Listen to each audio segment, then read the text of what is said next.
Hi, I'm David Lay. Welcome again to my kitchen and another episode of Culinary Capers. I got another wonderful new friend here today, Lev Dalkey. Lev's the pastry chef at El Cielo Restaurant.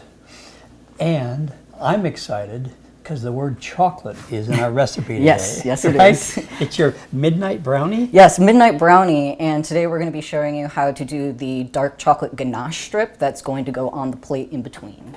And I can't thank you enough for doing this because there's another person in this household that loves chocolate even more than I do. Oh, is that so? So, and you are sharing, this is one of your signature desserts. It is. At the restaurant, It right? is one of our best sellers currently. So. Okay, so why don't we get started? Tell me what we're going to do. Okay, so we have some heavy cream here. It's, I believe, 2 cups.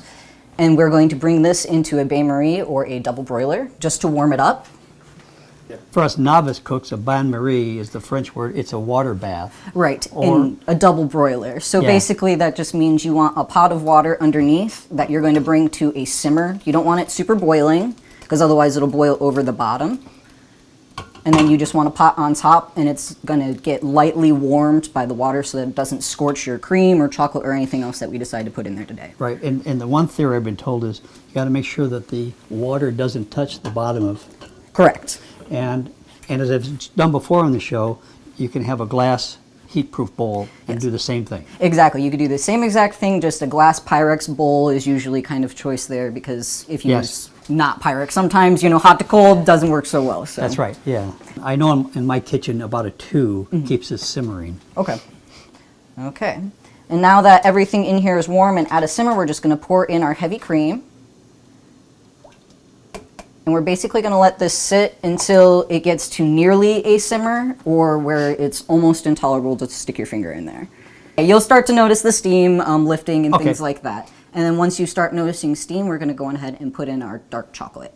Okay. And for the dark chocolates, you want to not go above any 60 percentages because otherwise the cocoa butter solids in there, it's going to cause it to firm too much. Oh, really? I didn't realize that. Yeah, and then so when you would cut it, it would almost shatter instead of being a nice soft ganache. So 60% or lower That's is one of my probably what you want. problems then. Yes. Okay. Because if you use 80 or anything else higher, it tastes good, but it's just too many solids. Okay, great. All right, so I'm going to show you how to plate the midnight brownie right now, and we basically just have our ingredients in front of us. So we have a coffee Lolita whipped cream.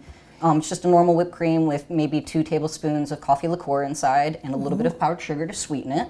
We have a tart cherry puree, which is dried cherries and a coffee simple syrup blended.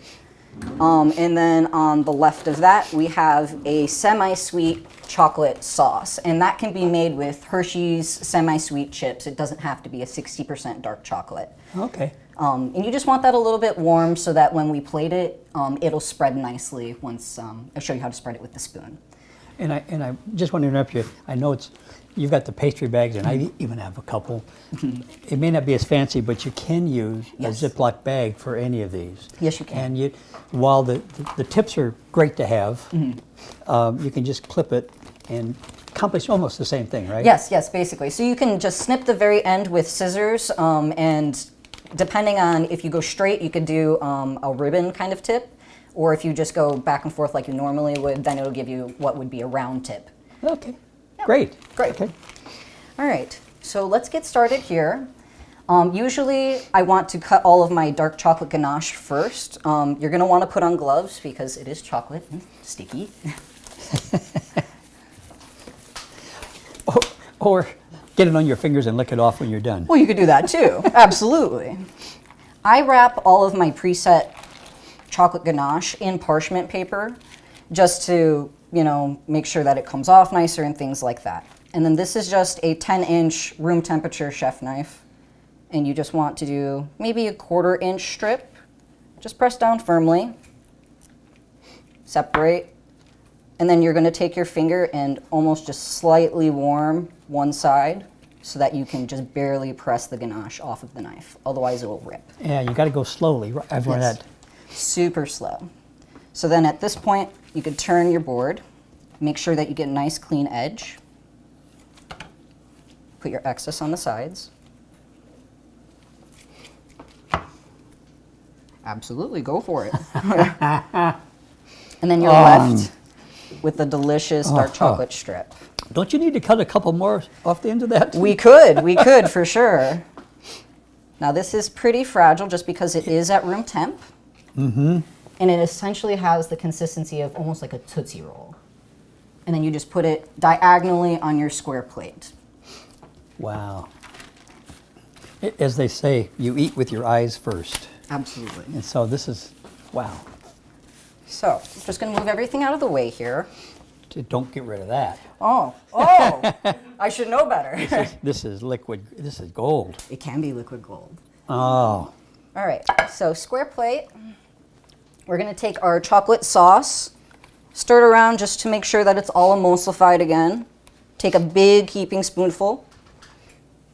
Put a tablespoon smack dab in your plate, and then you want the back of your spoon to just kind of make a little swoosh of sorts.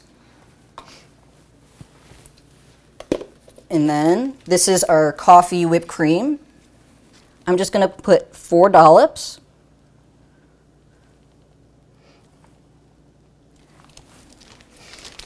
yeah, this, I want to hang around you some. This is what I want to learn to do more, is the decorating the plate is what's so fun. Oh yes, well you eat with your eyes, so it always makes it easier. This is the tart cherry puree. Woo. Schmooching on myself. Oh, would you like? See, it's the tasting corner today. It's fine. Oh, wow. And you just want 3 dollops in between.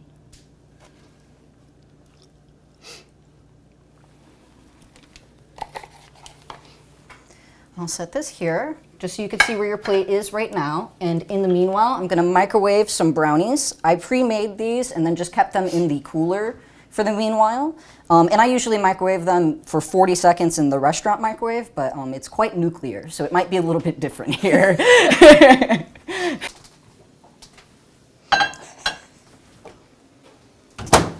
So now you got these nice and warm. we do. They are delicious, super hot. They're nice and gooey inside too. Absolutely.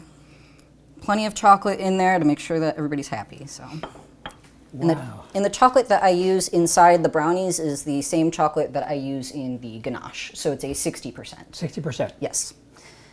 And then for the rest of your plate up, you want to very carefully, with your hottest of hands, put your brownie on your plate. Put your bottom one first. And then one more on top. Gonna see some steam coming off of them. Well, I can't thank you enough for this. Well, absolutely. This is more than one person should eat. And I told you we have somebody else in the house who loves chocolate more than I do. Yes, yes. So, Somebody mentioned chocolate. Absolutely. well, It's a work of art. A chocolate work of art. it really is. I can't thank you enough, love, for showing this and sharing it with us. This is not going back to the restaurant with you. No, not at all. Anyway, thank you so much for being in the kitchen and showing me some of these tips. I love this dessert. And I hope you'll join us sometime at El Cielo Restaurant, where this is only one of the many desserts you make, right? Yes, yes, there are many, many more, so come on by. Okay, thanks again, and thanks for joining us today. Bye for now. Bye-bye.